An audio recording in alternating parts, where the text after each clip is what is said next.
Hola, buen día. Bueno, vamos a seguir ahora en esta bolilla ocupándonos del problema del régimen de la progresividad. Durante el siglo XIX habíamos comenzado el siglo con el régimen colonial, en donde los detenidos estaban en los calabozos, en general en las mazmorras que eran subterráneas, en los edificios de los cabildos o en edificios anexos al edificio del cabildo y tenían condiciones de higiene bastante tremendas. Hoy todavía podemos, si visitamos el Cabildo de Buenos Aires, que está reconstruido en realidad porque el edificio antiguo fue demolido durante las ampliaciones de la Avenida de Mayo y de la Avenida Diagonal. Podemos ver los carteles que recuerdan las quejas de los oidores que se reunían en la sala capitular en el primer piso y no podían abrir las ventanas por el hedor que venía de la cárcel del Cabildo que estaba pegada en los fondos del edificio. En esas cárceles, bueno, había instrumentos de tortura, porque la tortura era una parte del procedimiento y era una parte de la pena. Había cepos, las normas aconsejaban todas las noches guardar a los presos en los cepos, que durmían en el cepo. El cepo era una viga de madera con huecos para los pies y para las manos, bastante doloroso dormir en esas condiciones, o engrillados o encadenados. La norma era de noche se los guarda bien encadenados a los presos para que no se escapen.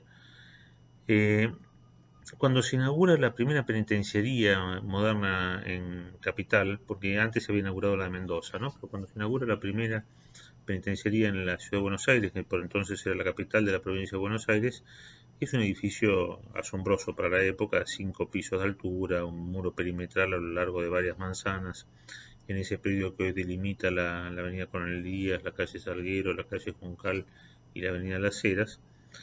Ahí funcionó la penitenciaría, después conocida como Penitenciaría Nacional. Cuando se federalizó la ciudad de Buenos Aires, ese edificio pasó a federalizarse también. En esa penitenciaría moderna se aplica por primera vez el régimen auburniano en un establecimiento penitenciario. ¿En qué consistía el régimen auburniano? Era una forma atemperada del régimen de Filadelfia que se había ensayado en los Estados Unidos, en el estado de Nueva York, y que consistía en tener encerrado día y noche al interno desde que ingresaba hasta que terminaba la pena en una celda individual. Los efectos de este encierro en celda individual bajo regla del silencio, además, eran nefastos. La cantidad de suicidios era enorme, la cantidad de presos llevados a la psicosis o a la locura era también muy alta. Por esto se decidió atemperarlo por el régimen auburniano, que consistía en estar encerrado de noche para estar seguro y aislado, y durante el día, cuando no había actividades, también en celda individual, bajo regla del silencio, y durante el día, bajo regla del silencio, trabajar pero en efectores comunes, que respetaran la sociabilidad de la persona humana, viendo otras personas, manejándose en ámbitos colectivos. El reglamento provisorio disponía esto. Cuando uno ve, hay una parte del reglamento que es de 1877. El 29 de enero se publica el decreto de designación del gobernador de la cárcel y al mismo tiempo el reglamento provisorio de esta penitenciaría, que por entonces era de la provincia de Buenos Aires. El decreto lo firma Carlos Casares, que era el gobernador. Había un capítulo que decía empleo y división del día.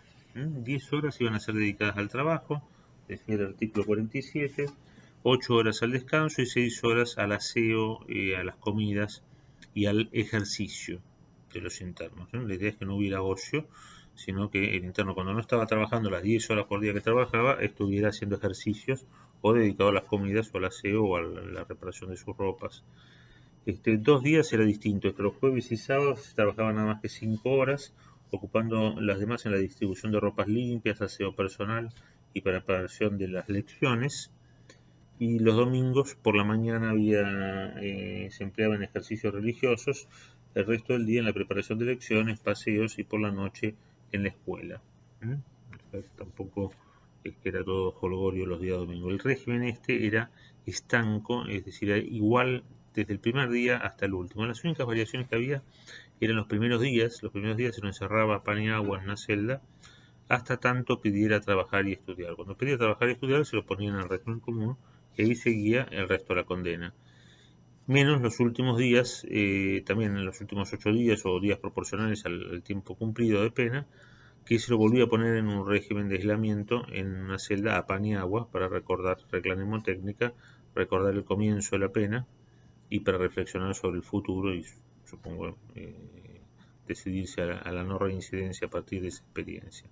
Este era el régimen que se usó, a lo que se sumaba además un cierto maltrato físico, ¿no? Porque los internos se los vestía con unos uniformes denigrantes, a listones blancos y negros, para que fueran bien llamativas las ropas, cuestión de que o se iban a ir desnudos y se escapaban, o tenían que ir con esta ropa, y también para evitar que se escaparan, en cuanto ingresaban al penal, se les cosía, se les soldaba en el tobillo una argolla, un grillete, y a ese grillete se soldaba también una cadena, y a la cadena una bala de cañón de media libra, no sé cuánto de peso, de varias libras, de 5 libras, era creo que 2,5 kilos pesaba la bola de cañón, que debían arrastrar el día entero, con lo cual tenían que andar todo el tiempo con la cadena. Los movimientos se hacían en silencio, nunca se pasaba por celdas ocupadas, salía primero el de la primera celda y después avanzaban la fila siguiendo el orden de salida de las celdas, y cuando volvían también entraba primero el de la última celda y después iban entrando los de las celdas siguientes, de modo tal de que no hubiera posibilidad de contacto aprovechando el paso entre uno y otro. Los ruidos eran severamente sancionados. El uso de la campanilla interna que había en las celdas para las emergencias, también si se usaba abusivamente, era severamente castigado. Y se caminaba con 4 pasos de distancia, también bajo una regla de silencio, o se era severamente castigado. Todo tenía un régimen de estas características. Además, a los internos se los llamaba por número, ¿eh? De ahí el famoso tango del penado 14, y en estas condiciones se ejecutaba toda la condena. El Código Penal de 1886 incorporó la posibilidad de la gracia judicial, que era una forma de, cumplida la mitad de la condena, los internos que hubieran dado muestras de redención, o sea que en el marco de este régimen hubieran dado muestras de haber adquirido hábitos de trabajo y posibilidad de redimirse en el afuera, podían ser eximidos del resto de la pena. Esto se llamaba gracia judicial. El juez lo liberaba y quedaba entonces ya saldada su deuda con la sociedad y podía reintegrarse al medio libre. Pero si no, esto era un régimen estanco y para nada progresivo. A comienzos del siglo XX se inaugura en esta penitenciaría nacional el Instituto de Criminología o de Clasificación, que al principio estuvo a cargo de José Ingenieros, en donde se dedican a hacer el estudio de la personalidad de los condenados y a buscar las razones de la patología que presentaban, ¿no? Vista la enfermedad con los cánones del positivismo criminológico, como un problema a dilucidar científicamente, cuáles eran las causas que llevaban a los internos al delito y tratar de removerlas con el tratamiento. En el año 1933 se sanciona la ley 11.833. En realidad, antes de esto, cuando se sancionó, bueno, el clima entonces en esta penitenciaría, sin perjuicio de sus calidades edilicias, no era el más grato. Además, cada tanto había algún fusilamiento en el patio, conforme a la pena de muerte que estaba prevista en el Código de 1886. Hay un cuento de Roberto Arlt que cuenta la ejecución de un anarquista muy ilustrativo, un agua fuerte de esas que él publicaba en los periódicos, que me acuerdo haberlo leído, donde llegaba uno que venía del baile y llegaba con zapatos de baile y bueno, pone que no se va a las ejecuciones en zapatos de baile. Bueno, el Código Penal de 1921, cuando se discute en el debate parlamentario, esto lo cuenta Zaffaroni en el tratado en el tomo 1 del Tratado de 1980, en el de Tapas Negras, se debatió la posibilidad de incorporar una ley que regulara la ejecución de la pena bajo un régimen progresivo o con una regulación detallada de la forma de ejecutar de modo igual la pena en todo el país. En este debate, esta es la posición del presidente de la mayoría, del diputado conservador Rodolfo Moreno, creo que era, y después Arauz de la Madrid sostuvo la posición contraria, ¿no?, de que cada provincia ensayara su sistema, y finalmente fue lo que primó, y el Código Penal no tiene un libro tercero incorporando la regulación de la ejecución de las penas privativas de la libertad. Tampoco se incorporaron las contravenciones, que estaba previsto incorporarlas en el proyecto del código, pero que se decidió no tratarlas en el código, y finalmente cada provincia se ha dedicado a sancionar sus propias contravenciones, cuando uno podría pensar que si no lo hizo el legislador no hay atribución provincial remanente, porque esto era una encomienda a la nación, ¿no? O también podría uno pensar que algún día podría el legislador decidir uniformar el régimen contravencional de todo el país. Bueno, en materia de ejecución de la pena, entonces esta norma, que era un decreto de la provincia de Buenos Aires, que cuando se federalizó la capital de la provincia de Buenos Aires, la ciudad de Buenos Aires, y se la convirtió en capital federal y se fundó una nueva capital para la provincia de Buenos Aires en la ciudad de La Plata, y los principales edificios públicos pasaron a ser federales también. Entonces la penitenciaría, que era provincial, pasó a ser la penitenciaría nacional, y este decreto del gobernador, que había aprobado su reglamento provisorio, se siguió aplicando y después se lo llamó ya la ley Casares, ¿no? Se siguió aplicando los siguientes 40 años este régimen auburniano bastante estricto en esta penitenciaría. El cambio que se había introducido a principios del siglo era el funcionamiento de estos laboratorios, donde los científicos estudiaban las personalidades de los internos y trataban a través de la ciencia aplicada, mejor prevenir y pronosticar la reincidencia y lograr los mejores resultados del tratamiento. Eran los que se encargaban también de hacer los informes de libertad condicional. Lila Caimari, que en la obra que citamos, la bibliografía, se ocupó de investigar cómo funcionó este sistema de estudio científico de la criminalidad a principios del siglo XX, informa que en realidad el manejo carcelario seguía estando concentrado en manos de las autoridades, que eran funcionarios que dependían del Ministerio de Guerra, en realidad, los empleados de la cárcel. Es decir, algunos eran militares, otros eran ex policías o tenían una impronta militarizada. En el año 1933 se sancionó, en cambio, la ley 11.833, por la cual se estableció el primer régimen progresivo de la ejecución de la pena. Este régimen tuvo la particularidad de que se lo sancionó solo para ser aplicado por las cárceles de la nación.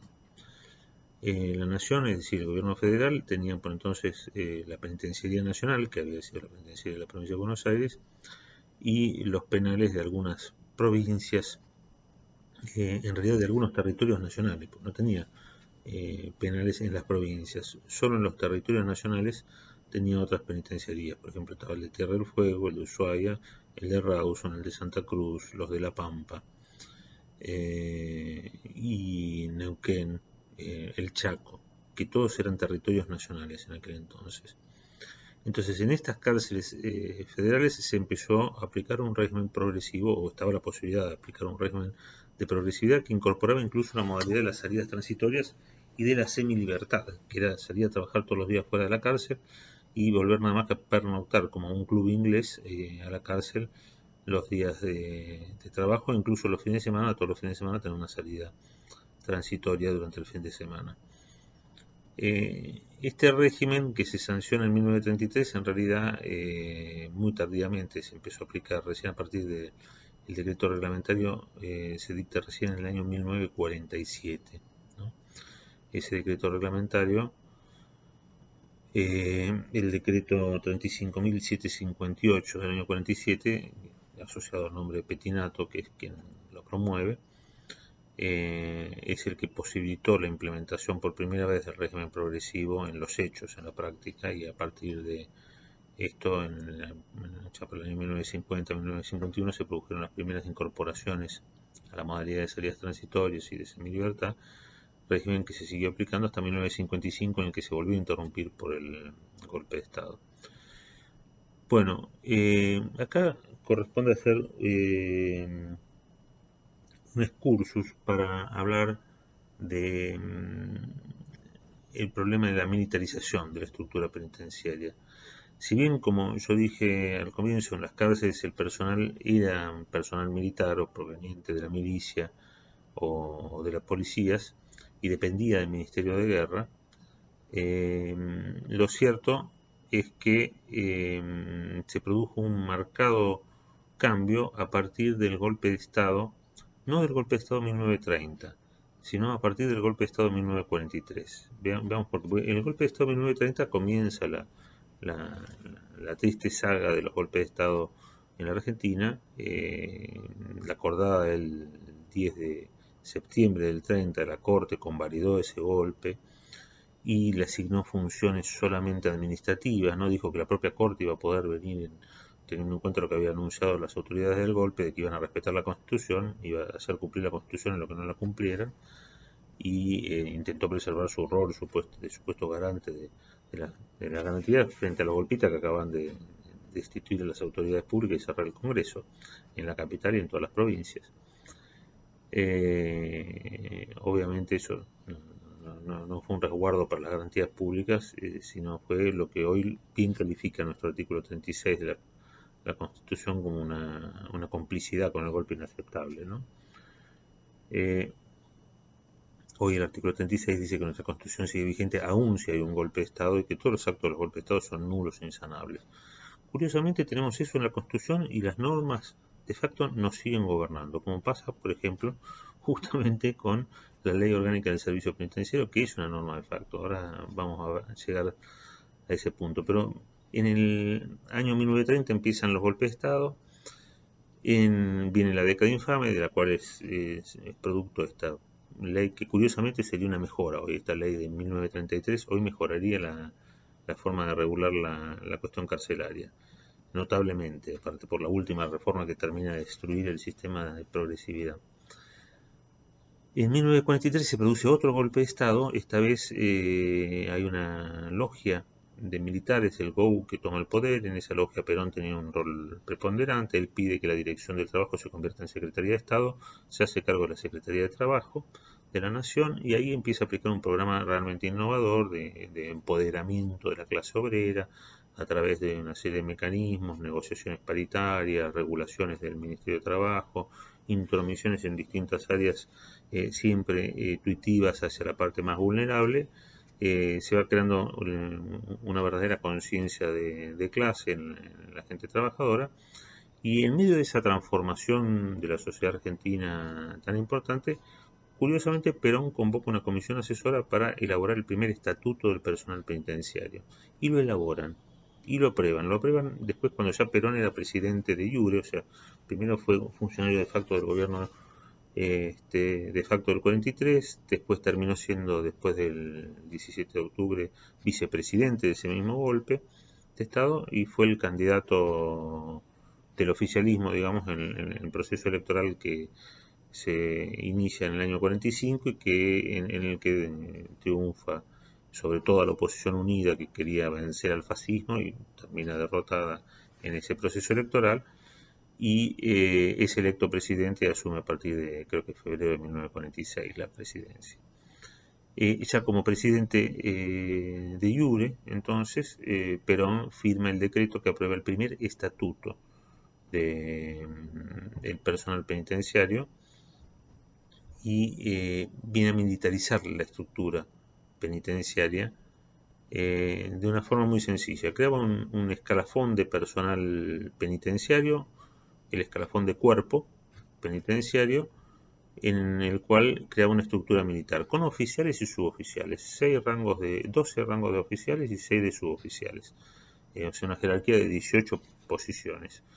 Y paralelo a ese crea un escalafón de personal asimilado, al cual van todos los demás que no son penitenciarios de carrera. Entonces ahí van, por ejemplo, los docentes universitarios, los profesores universitarios, los psiquiatras, los abogados, los criminólogos, también los maestros de los talleres, los capellanes, las monjas del Buen Pastor que tenían a su cargo la cárcel de mujeres, todos esos se incorporan como personal asimilado, también con categorías de oficiales en este caso, pero con la particularidad de que esas categorías no podían acceder más que a la posición intermedia dentro de la grilla de cargos de oficial, o sea, no podían ser más que subprefectos.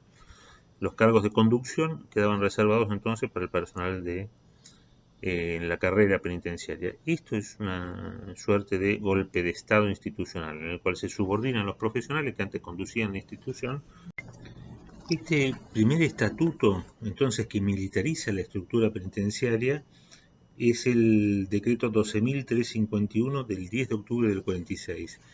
Militariza en el sentido de que subordina a los civiles a los militares, porque antes era al revés, eran militares también los penitenciarios, los guardias, los celadores eran penitenciarios, pero obedecían las órdenes del gobernador de la cárcel, nombrado por el decreto de Carlos Casares, o de los científicos que integraban el Instituto de Clasificación y que eran los que llevaban la ficha individual y los que avanzaban en el régimen progresivo que se había creado a partir de 1933 a los internos y llevaban adelante la clasificación y la administración general de la cárcel. Bueno, estas personas, que eran los profesionales encargados de estos temas, pasan a estar subordinados al personal penitenciario. Esto no se ha logrado revertir hasta el día de hoy, pese a que ha habido intentos normativos de corregirlo.